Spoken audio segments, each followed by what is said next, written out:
Welcome to Race Classic TV. Join us in this edition as we cover the Brooklands Double 12. I've always enjoyed coming back to Brooklands. It never fails to make me feel I'm stepping back in time. Today we're here for the Double 12, the resurrection of a race event not seen at Brooklands since 1932, but set to become an annual fixture once again. And here's the heart of the festival, the original 1907 clubhouse.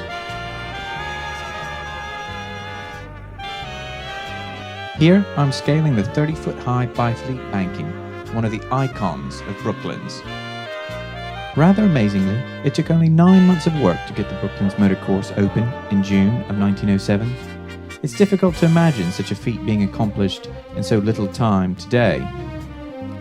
It actually becomes quite hard work the closer you get to the top, but certainly worth the effort. The view from up here is actually quite impressive, and I can't help but want to hear the sound of the old racers roaring down the track.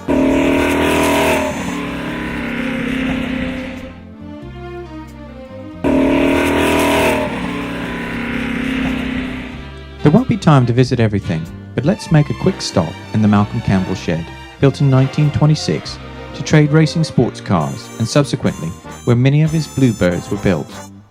The shed now houses Brooklands racing cars from various eras, many of which still participate in classic race events.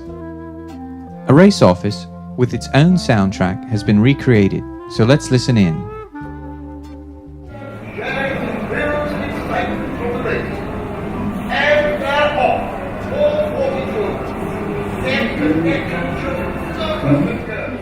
There are, of course, other recreations, like the engineer's workshop and cars in the Malcolm Campbell shed to see.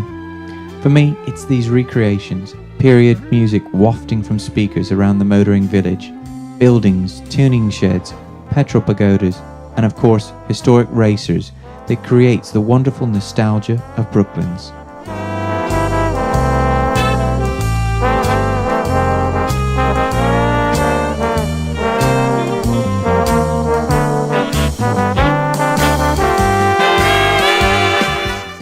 As we continue our journey through the motoring village, we come to the racing lockups, the garages built for drivers and mechanics to use as they prepare for racing. The whole motoring village really does successfully evoke the feel of the era, and for me, it's as if I've stepped back in time to the heyday of Brooklands.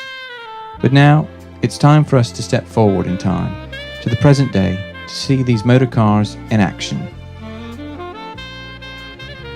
The paddock area served as a rally point for cars before they headed off to events, so it was a great place to see them up close as drivers completed last-minute tweaks, tunes, checks, and polishing.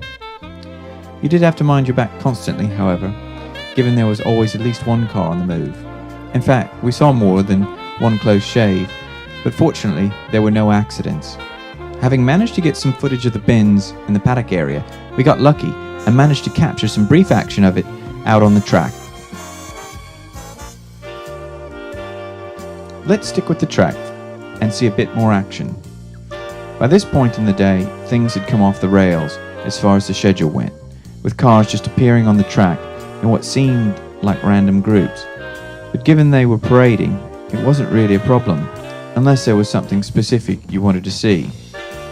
For us, that was the rail to Napier, which proved elusive throughout the day, despite many efforts to film it out on the track.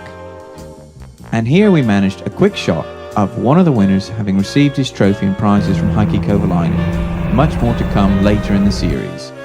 Next up were the Aston Martins. Here we see a couple of DB4 Series 1s burning up the track, so to speak.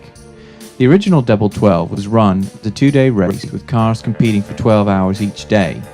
This Double 12 is still a 2-day event, but unlike the 1929 original, it's now a series of 6 driving tests with 12 competition classes and vehicles judged in a concours d'elegance rather than a race. That's it for this edition of Race Classic TV. Join us when we return with more Double 12 action.